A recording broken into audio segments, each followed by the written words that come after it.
calls them, as folk come in.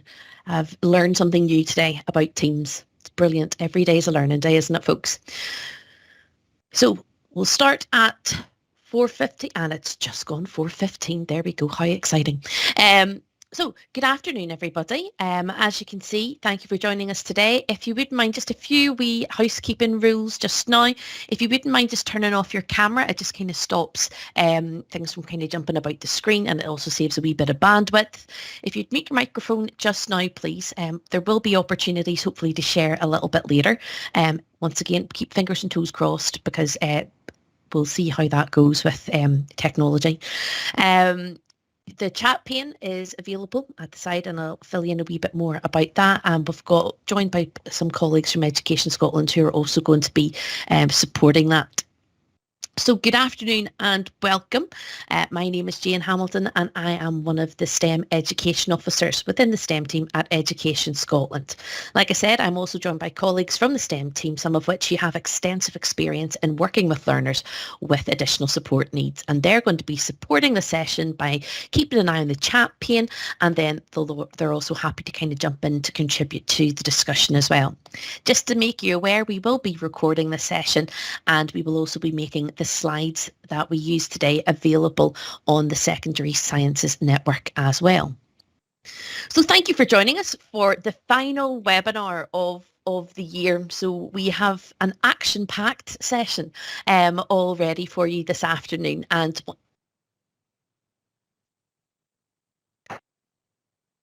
another busy day at school to come and support the secondary sciences. Beginning of a series focusing around support, a vast area, and there's absolutely no way we could cover up one 1-hour session. So we're hoping to use this very much as a starting point to kind of lay the groundwork for future sessions that will be guided by the needs of practitioners. So that's you. So it's really important that we capture your voice and how you want to frame this moving forward. So the aims of the session this afternoon, we would like to inform and support our colleagues, but also highlight the support that's available and the opportunities for collaboration as well. So we're going to start off with a wee connector, and after that, we are going to move on, and I'm going to take you through a few bits and pieces for signposting as well. So I'm just noticing in the chat that I'm kind of going a little bit. Must be one of the kids must have tried to go on to Fortnite. I'll text my husband and tell him to get that sorted. So hopefully that should settle down, and I'll also close down any other windows to try and make sure that I'm not using up too much bandwidth as well. Okay, is that a wee bit better? Can you still hear me okay? Wee thumbs up, or I've enabled reactions, so you can give a wee thumbs up. Awesome. That's much better, Jane. Thank you. Dave must have kicked the kids off Fortnite. Fabulous. Anywho, as I was saying, so we're going to start off with a wee connector just to get us into the space and kind of thinking about why we're here.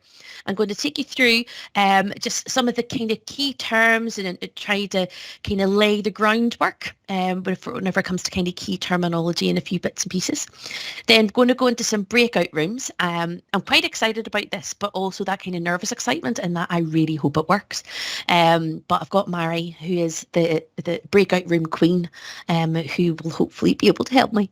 And then we're going to take a wee bit of time at the end to really pause and reflect, to think about, well, what do we want to do next with this as well? Okay. And once again, it's very important that we have your voice as a part of that, because the whole point of the Secondary Sciences Network is to support practitioners and ensure that the offer we have is worthwhile and relevant to your experience in the classroom. So this afternoon, now I love this little picture. This was me at the end of term last year. Yes, I know.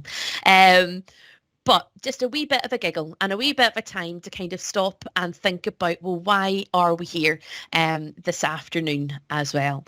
So in the chat pane, what I would really like us to do is just to kind of take a minute to stop and think, well, what do I want to get out of this afternoon session? You know, what is it you're hoping to learn? What would you like to find out? And this is quite important for us as well to kind of capture that so we can then go back and reflect on, right, did we hit that? How are we going to, if we're not meeting that need, how are we going to do that in future? So I'm going to give you just a minute or two just to start popping your ideas into the meeting chat. So what are your expectations? What are you hoping to learn? What would you like to find out?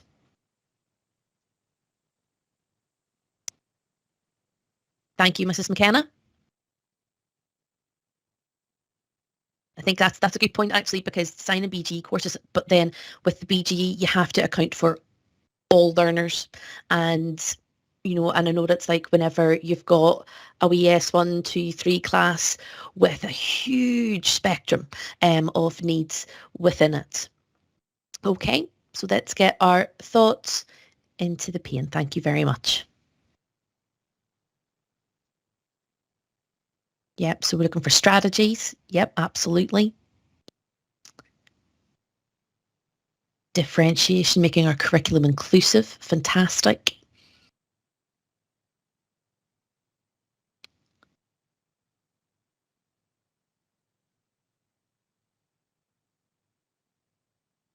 Okay, so ideas, resources to support Mrs. McClelland. Yep, good point. You know, that actually just makes me think of my wee National 4 Science class that I used to have, you know, really huge issues in and around literacy, numeracy, accessing, you know, the science curriculum, and that'll come out in actually some of the scenarios we're talking about in the breakout rooms. Okay, autistic learners, 7, yep. Okay. So it looks like we're trying to get, it's about the ideas, it's about this, what strategies are actually going to work in the classroom. How can we enhance our BGE courses? And, you know, and it's so important because if we can get these strategies in place, you know, in the BGE, then that kind of helps it gather momentum. So by the time young people get to senior phase, we know exactly how to support them. So differentiation. Okay, awesome.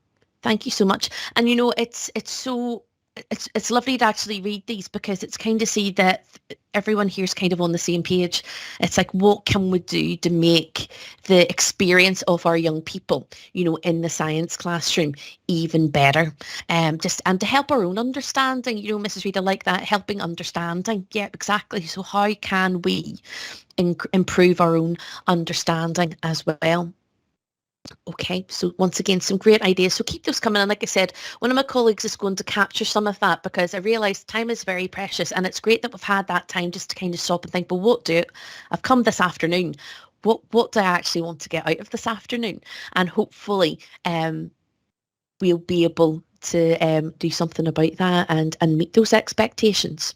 So getting started then, I'm going to start off. So additional support is very much a broad and inclusive term which applies to children or young people who, for whatever reason, require additional support, long or short term, in order to help them make the most of their learning. And this is our child-centred, needs-led approach.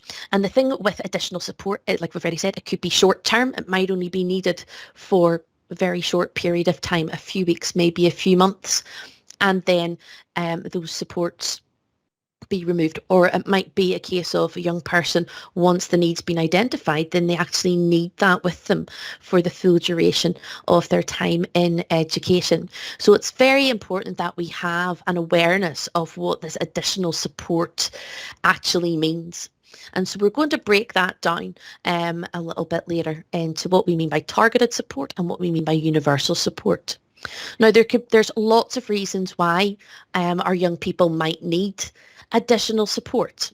It could be a physical reason. So you got your hearing, visual impairments, things like that. It could be that something's happening in their family. It could be some sort of trauma. Maybe the young person's a young carer, because that can have a huge impact on what they can access, in the classroom. And I'm sure we've noticed quite a lot over, especially having coming dealing with COVID and coming out the other side of this particular pandemic, that anxiety amongst our young people has increased significantly. And so we need to make sure that we can identify this as practitioners, but also make sure that we are supporting the young people in the best way so they can access the curriculum that we've presented to them. Once again, this isn't necessary. This is not by any means an exhaustive list, okay? But it's just to kind of give you an idea, of what we can expect. And once again, whenever I looked at this list for the first time, it was colleagues in inclusion, wellbeing and equality that supported me with this. It was one of those, yep, I could give you the names of several young people who would fit in to each of these. And then it started making me think, well, what did I do there? And what did I do there? And how can I support? And what did I do to encourage those young people? Okay, moving on then. So we've got interventions. Now, stage intervention is designed to be flexible. Okay, so any type of intervention that's put in place, the idea is there's flexibility. Now, this might look different depending on the local authority that you're in. There might be different levels of staged intervention. So I used to work for Stirling Council, so we'd have 1, 2, 3, 4, and then whenever the information came, the kids were coming up from primary school into high school, would be able to identify this young person's on level 1 staged intervention, this one's level 3, and then a wee bit of information about what that looked like and how long they'd been on that particular level of intervention as well. So the terms might be slightly interchangeable because once again it depends on your local authority, but we're trying to get to that point where there's this kind of common language, so we all have the same shared understanding of what it means. So you've got your staged interventions, which kind of gives you an idea of how much support that young person is getting, and you should be able to access that information. Now, just a wee brief highlight of what a staged intervention can look like. So basically a need has been identified, maybe some assessments going on, there's a plan in place, and then there's recording and review to meet the needs of that young person. It's very much about having a solution-focused approach to meeting the needs, and it's to try and meet that need at the earliest opportunity, but with the least intrusive level of intervention as well, because you don't want everything to suddenly change, because that in itself, can be quite traumatic for some young people as well. So if you're trying to apply a huge change at any time, but we want to make sure that we're meeting the needs at the earliest opportunity and the least intrusive.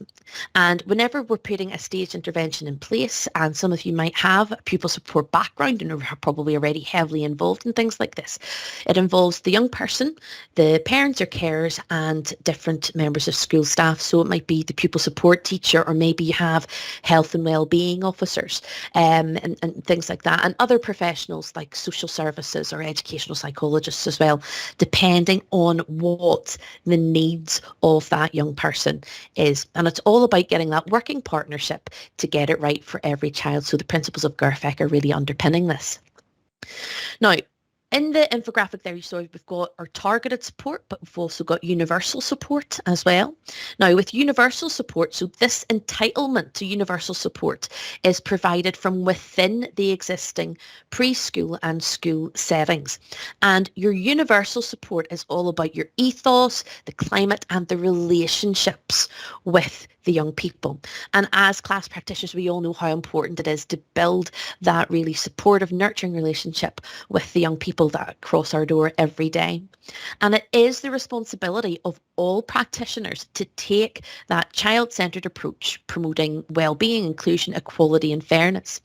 And it's there in the professional standards as well. Whenever you look at it, a look at building relationships with our young people. It's there to support well-being. And so you've got social justice within the professional standards about positive relationships, trust and respect, once again, positive and purposeful relationships. And then you've got your professional knowledge and understanding there as well. So this kind of universal support, we offer that each day in, day out, because that is the relationships, the understanding of the needs of the young people that come in. And as we get to know them, we can kind of tweak and change, because we do it all the time, don't we? You come in with a particular lesson prepared, but you might have to tweak it on the hoof, depending on how the kids are feeling that particular day. And that's you listening and responding to that, because you have that positive relationship with the young people that you come in contact with. So once again, now this list is not exhaustive. There's going to be other examples out there. You probably have young people, some young people might have a personalised learning plan, different types of differentiation in your class. So what I used to do was I would differentiate the success criteria.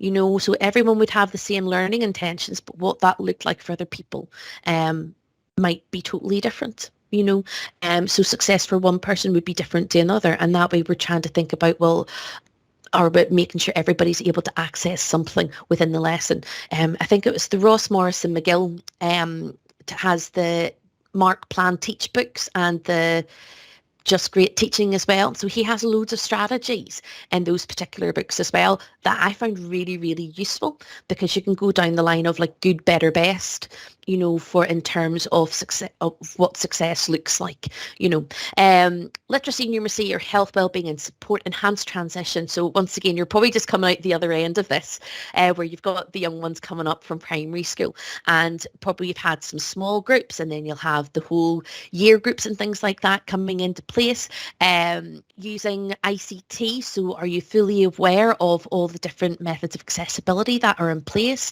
Your readers, all the digital resources and so on. Have you amended your courses, to make them more accessible for all learners? Having some quiet spaces, in your room. One of the things we used to do was have a wee nurture nook in our classroom, and it was quite funny, because it was always, well, how can you do that in a science classroom? Well, do you know what you can? You can actually carve out a wee bit of space to allow young people, just a wee space to kind of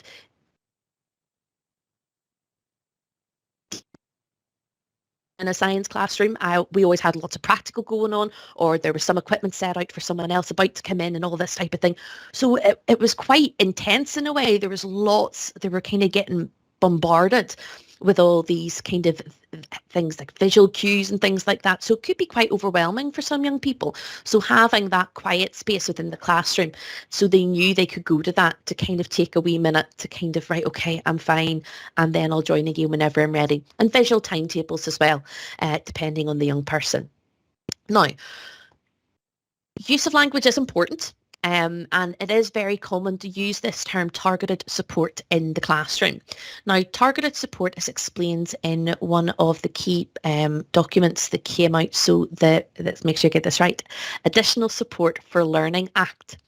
And the definition for that is on this slide just now. Now, with targeted support is any focused support which children or young people may require for short or longer periods of time to help them overcome barriers to learning. Okay.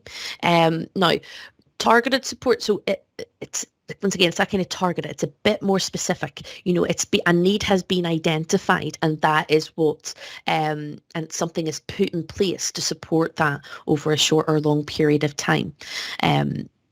So that's our targeted level of support. So you've got your universal supports, which is like your bread and butter of your classroom management, setting things up, trying to accommodate everything. But within your class, you might have young people who need specific things, the use of overlays, any visual impairments.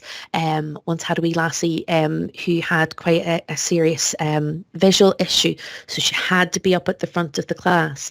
She had to have the special desk, so or Chromebook, and any note or jotters and things could be faced up a wee bit closer as well. So it's making sure that we had all of those in place, whether it's the different colours of paper as well, making sure all that is available to the young people as well as they're coming in. So it's very clear. Now, with a targeted support, this will be tends to be coordinated and provided by staff with additional training. So it's something that someone else has decided this young person needs, and then you in turn will have support to provide that as well. So some examples of that would be if a young person, once again, this list is not exhaustive. There's lots of other things that could be put in this as well. Maybe a young person has some specific learning difficulty. So dyslexia, dyscalculia, maybe they have a processing, maybe it takes them a wee bit longer to process information.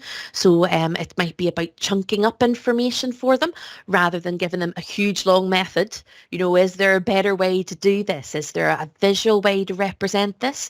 It could be that a young person has experienced a bereavement and they might need some additional time or additional support in class for a particular period of time. And once again, everyone that's on this call will have experienced some of these and be aware of the needs that are out there for our young people. So once again, these are just a few examples of the targeted support. So putting that into context then, so we've got our universal supports, which is all staff supporting the majority of learners. But then you also have your targeted support where pupil support or your ASN have put in, some targeted support for a particular young person, and it might be for a couple of months, it might be for the duration of their time while they're in your school. So whenever we look at this in terms of our classroom. So you've got a class of 20 youngsters in front of you. Obviously, we're scientists, so our numbers are capped at 20. So you've got a plan for your class, but within that, you might have 4 or 5 young people who have individual plans, who need a lot more who have that kind of targeted support. So how can we then as practitioners manage that? And one of the scenarios I've got briefly later is actually, they're all come from my own practice. They are not made up, they're all true. So I always think back to one of my most favourite classes was a wee Nat 4 science class that I had. So there were 17 little cherubs in it. And there were, I think in that one class, we had several with dyslexia, several whose literacy was like early to first level, same with numeracy. And I had all these individual plans, coming in left, right and centre, and 14 out of the 17 needed reader and scribe, and 5 of them needed. So it was a bit, how am I going to manage it? And I think that's, for me as a class teacher, that was always things like, how am I going to manage this? So each of these kids can access the curriculum and get, their qualification at the end of it. So there's lots of different ways to do that. And one of my colleagues who provided this is she's provided a wee slide with a great visual, which I thought, I really wish I'd had that whenever I was at school, because it would have made everything, so much easier. So there is lots of different ways in which we can support that. And once again, it always boils down to the relationship that you have with the kids, because there were quite a few challenging young people within that particular class, that wee Nat 4 science class, but because I'd built up a relationship with them, I'm not going to say it was perfect and I got it right all the time. Oh my goodness, no. But it definitely made it a lot easier, because you could tell how they were doing and how much work they'd be able to complete, just by knowing them. And it's taken that real kind of child-centered approach as well, trying to make it as inclusive as possible, so whatever tasks we're doing, is everybody or are the majority of people going to be able to access this? And if not, what do I need to then put in place to make sure that happens? With regards to professional learning, so coming along to things like this, so we can share with colleagues. I would go and pester the poor ASN staff all the time. What can I do differently? How can I try this? What's happening in other schools? And it's that idea of having that real collaborative approach. It's like, right, okay, so this is what we're doing. I wonder how they're doing that along the road in the inclusion units at Modens, or going along, okay, so they've got science classes as well, but how can we do that? How can we take that? And it's that idea, it's no one size fits all. We can't shoehorn kids into doing what we want them to do. We have to kind of bring them along with us and provide them with the needs to do that and ways to do that. And then the biggest challenge sometimes as well is thinking about our curriculum, and whether that's within the BGE, is what we're delivering suitable for our young people. And then even looking and then thinking about building through up into senior phase and thinking, well, does our curriculum meet the needs of all our learners, or are we trying to shoehorn kids into a National 5 qualification when they really should be doing a National 4 qualification? How are we sizing this? Do we have, supports in place for young people who might need to do National 2 science in the environment? Do we have something in place for learners who might need a National 3 qualification? So there's lots of different ways and means to go about this, and I'm always happy to have a discussion in and around that.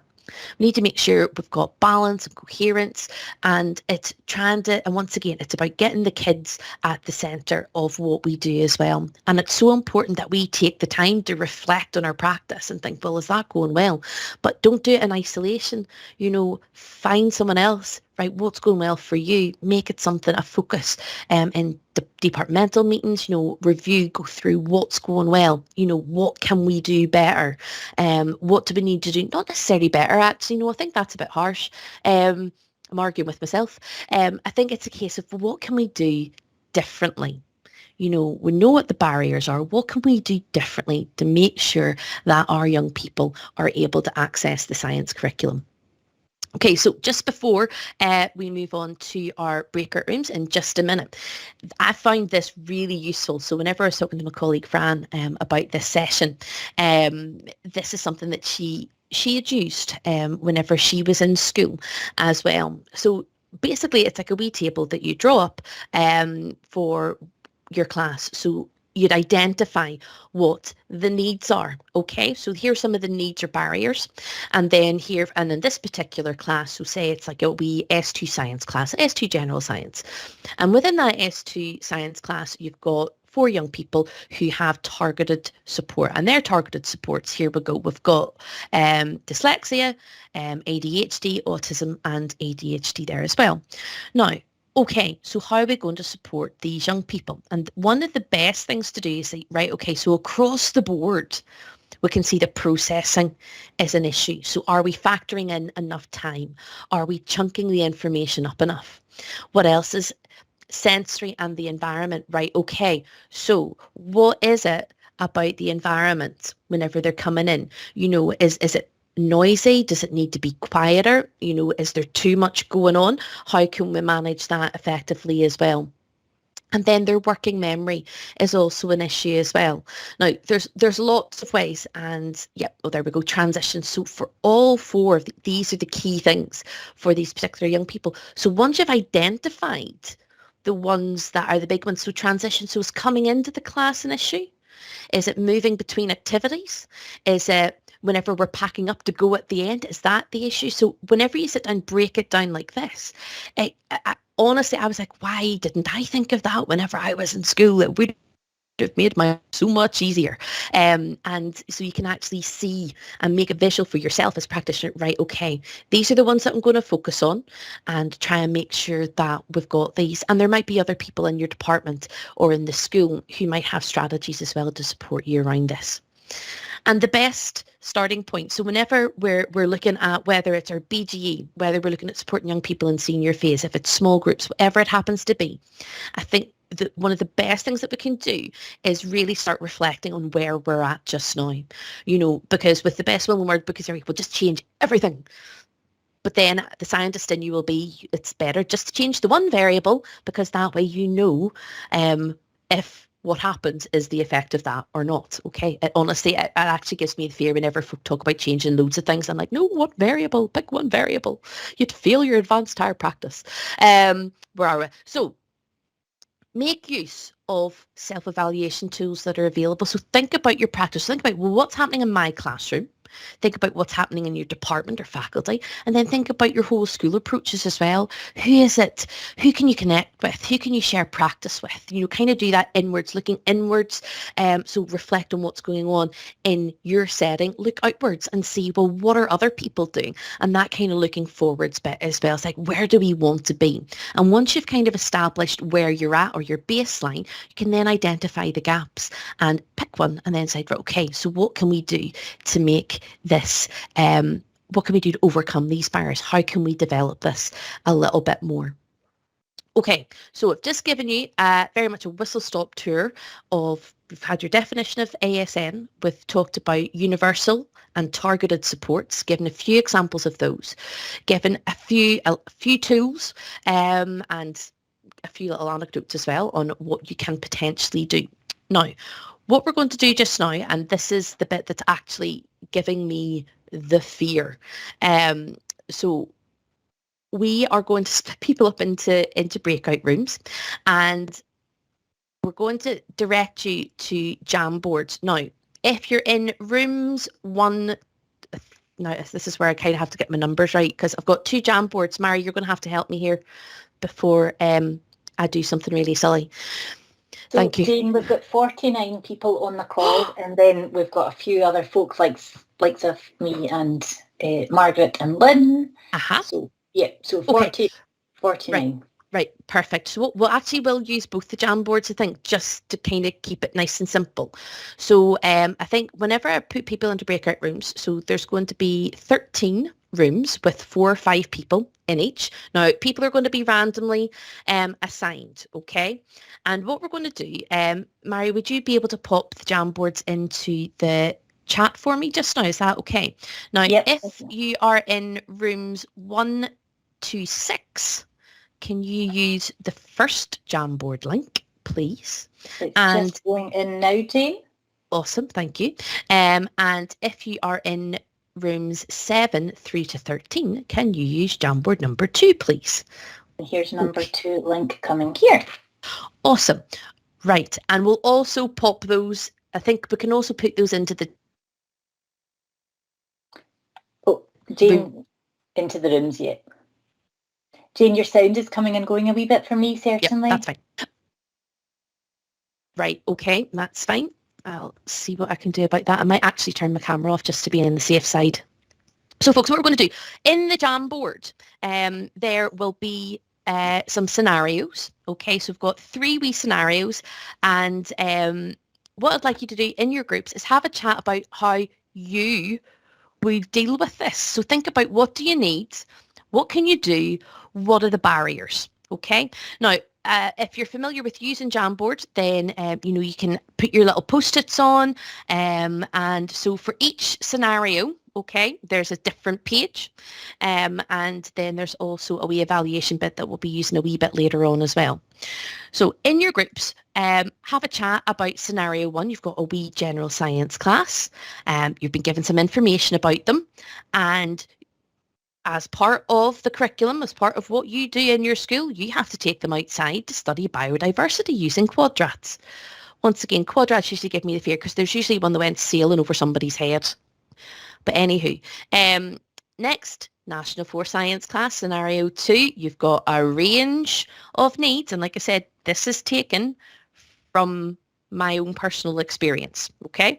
So you have to collect some evidence for AVUs and assessments. And finally, our third one is about a small targeted group of pupils in senior phase, and you have to get them a science qualification and or units.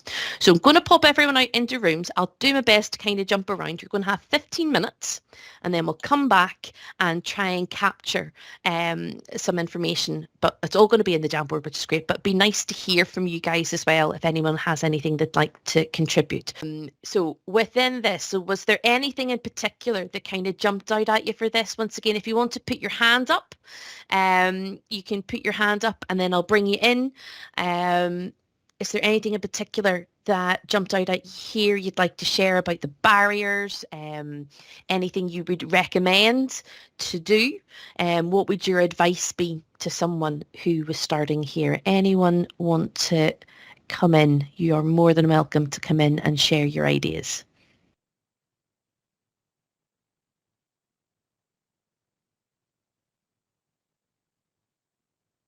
Okay, okay, Mrs. Headley, then on to, there's Kirsty, on to Kirsty Cairns.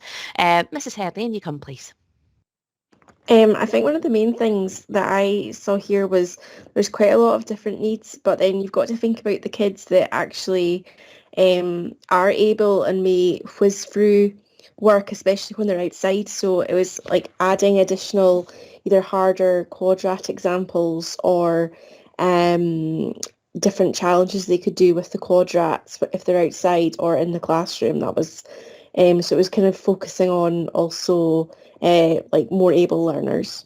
Yeah, awesome. I think that's such a good point as well, isn't it? It's like sometimes we can, we know we've got like all the wee souls who need the extra support, but then you've got the other ones who, like you said, will rattle through it quite quickly. And if they do that, then it can the temptation can be to get up to some mischief.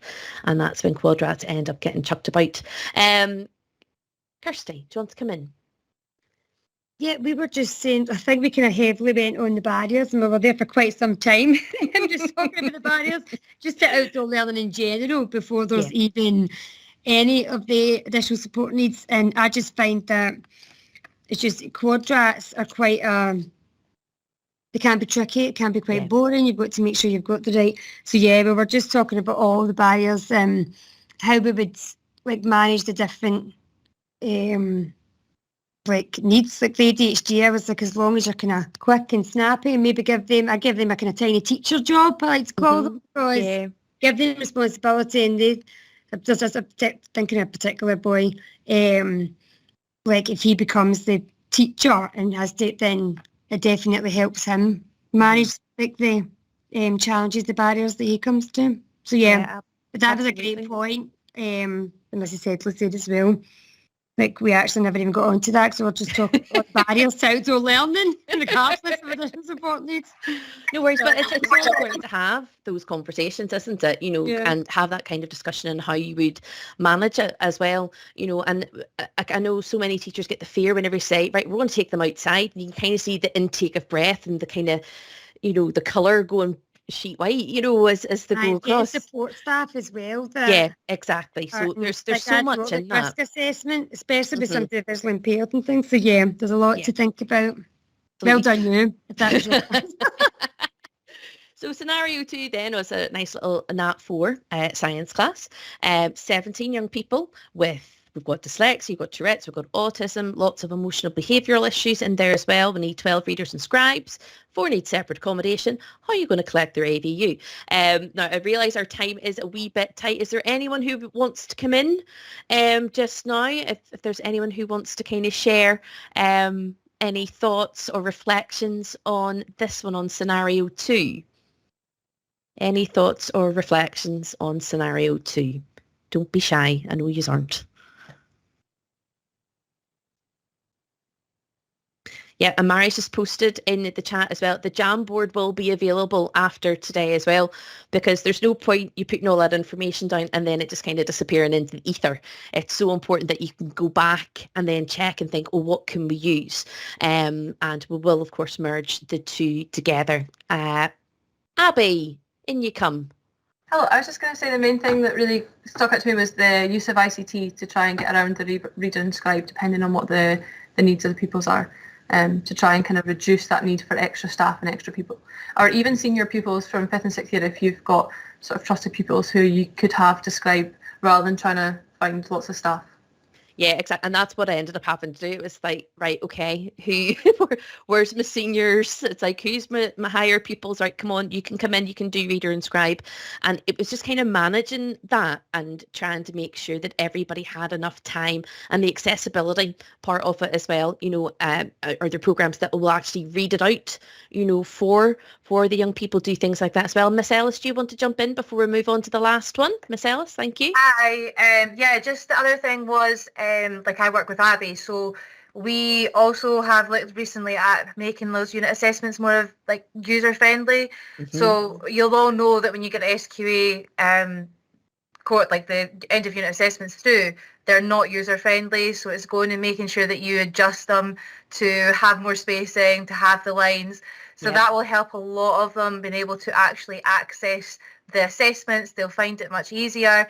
In our group that we had, we also said about making sure that throughout the year that they're used to kind of the materials that they have to use, give them examples, give them little practices, so they're able to feel a bit more confident about approaching it. And the last thing is making sure that we make those connections with support for learning staff, especially with the number of pupils that need those range of kind of assistance. Do we have support for learning coming into the class? If not, how can we make sure that we have the right support there that we've embedded, but use like our department that we have is great if we say to them that, look, what can we do? How can we help them? How can we make this more user friendly? They will help us and they'll guide us appropriately. So making sure that you've got all that put in there.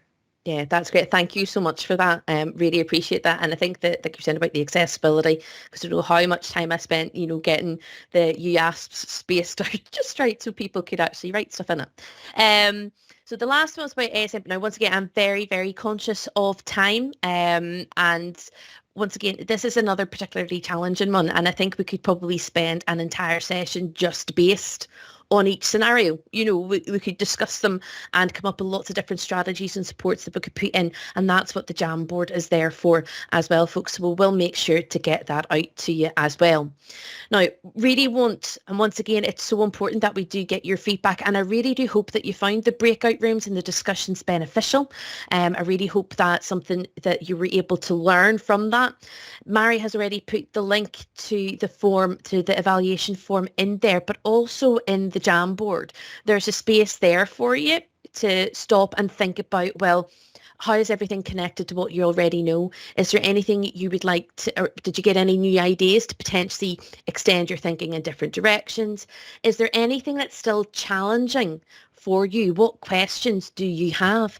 So please pop that into the Jamboard. Take some time this week if you have any, because once again, we know how busy it is. Just take that time to really reflect, because this is what's going to inform how we move forward with this. So we've also got the evaluation form. So like I said, Mary's popped the link in, so you can just right click on that and you can start that just now if you like. What I'd really like to do just for the last 2 minutes, and I promise I will stop, also in this presentation that you're going to be getting, that will be made available on the Secondary Sciences Network, got some examples of good practice. We've also got lots and lots of links. Miss Can, yes, the recording will be made available. It'll take a couple of days for us to get that sorted, but don't worry, we will make sure we get that to you as well. So there's lots and lots of places where you can go to get support. So we've got the National Improvement up here, so some exemplars and things like that are popped on there. Some signposting for practitioners.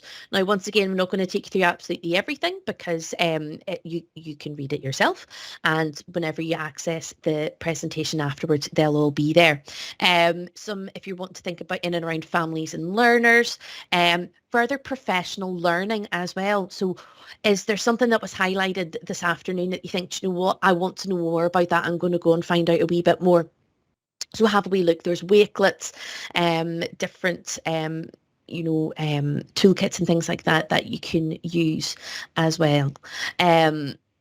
So there's also the Circle framework. Okay, I think this had been used predominantly over in the east through Edinburgh Lothians. You might already be aware of this. So just to be aware of that. And then once again, all the images are hyperlinked, but you'll be able to access that. So thank you so much for attending. Like we said, the evaluation is there. The more feedback we get, the better informed we will be, and the more sessions we'll be able to put on to support you guys. So thank you for your time. I realise our time is most definitely gone. So please enjoy the rest of your evening, and I'll be hanging about for the next few minutes if anyone has any questions.